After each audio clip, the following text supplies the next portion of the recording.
Welcome back to D20 Tactics. On this channel, I play Dungeons & Dragons with my friends, and we explore combat encounters and play out the tactics used to defeat monsters quickly and safely, giving you more time to get back to role-playing. I'm your host and Dungeon Master, Saracen Zero, and today I'm joined by AzureWolf, Fear No Equal, LongFish, and BlindOracle.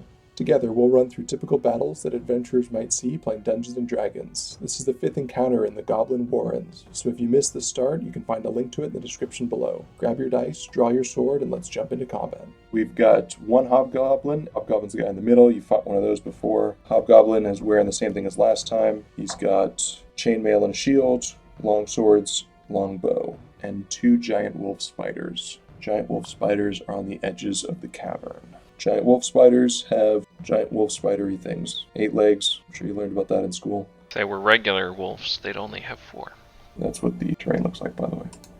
And some fire and some spikes in the back. Let's roll initiative. Anybody get higher than a 20? Anybody get a 20 through 15? 18. 17 for the fighter. 15 through 10. I have a 7. I got a 7 minus 1. I got a 6. Wizard, kick us off. Just the 2 spiders, right? 2 spiders and the hobgoblin in the middle, yes. Roger that. Okay. Kind of move where I can get a shot at one of that spider on the right side there. Actually, the left one will work. I feel like we can learn from our previous experiences here and just choke point them at the door. Yep. I think that's the best plan. 17. 17 will hit a giant wolf spider. 7 and minus 10 to his movement. Let's dance back. Fighter. Up 20 to get into the room, sling a javelin at the hobgoblin. Now I've got line of sight on the wolf spider, so let's go ahead and throw the javelin there. That's going to be a 13 to hit. 13 connects. Oh, well then. 6 damage on the wolf spider. That's lethal damage to that wolf spider. And then drop back 20 feet to the far side of that choke point. Sorry, 10 feet, 2 spaces. The giant wolf spider, the only one that survived. 1, 2, 3, 4, 5, 6, 7, because he has movement. Oh, I can go 8. Yeah, we're going to go for the caster. 16 to hit. I'll shield it as much as I want to. Even more, you don't want to take that damage. Hobgoblin's got a speed of 30. He is out of range. Okay. He will drop his long sword and shield and pull out a long bow. Cleric. Yeah, same trick as last time on the spider. 14 to hit. 14 connects. 7 points of damage. Rogue. The spider's still standing, it looks like. Slide me 3, and we'll just take the ranged shot. I don't want to drop the bow yet. You got it. No reason to get in there if you don't need to. 14 for 5. 5 points of lethal. Spider drops. Rest of my movement, I'd like to be behind the fighter on the diagonal. After that, we go back to the wizard. Vault over that fighter to shoot, and we're going to dance back after we shoot.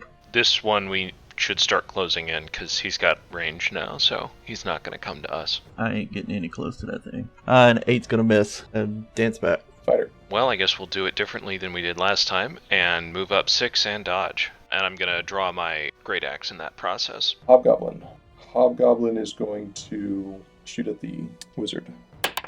Hobgoblin gets a 11 to hit. It's a miss. Cleric. Move up 5. I'm gonna Sacred Flame him. He passes. He's got a 20. Nice positioning, by the way. Rogue. I'm going to move up behind the cleric and hide, because I am allowed to take the hide action behind a medium-sized character. You are indeed. Wizard. Let's move out. Shoot. Not going to do it for 9. Deck back in our little covered area here. Alright, that was a wizard. Fighter. Close in for the melee attack.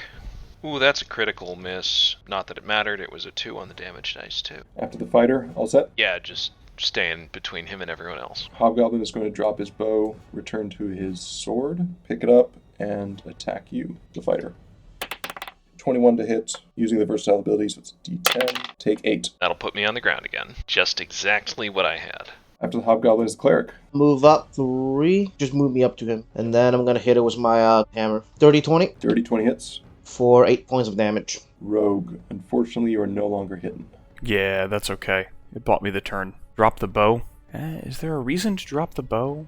Like, should I just keep plinking at him? There really isn't. And the damage is the same. I could get the sneak die if I connected in melee. You get the sneak die because there's a hostile within 5 feet of him. You get the sneak die either way. Even if you're using ranged? Yep. Range and finesse weapons, that's what you need. Sure, yeah. On the diagonal then? Oh, that's a miss. 9. Dance back. Wizard. Second verse, same as the first. Okay, where do you want to go so he doesn't get cover? To the left side of the cavern. You got it. 23. 23, sounds like it's a hit. 6. Oh, and that's lethal. Fighter, make a death saving throw. 8. Cleric, you're going to stabilize him? Yep, not 20. Alright, well, that will stabilize him. He's no longer dying. Unfortunately, anybody have a way to give him hit points? Negative. No. Negative. Alright, well then you're going to be down 1 fighter for the last encounter.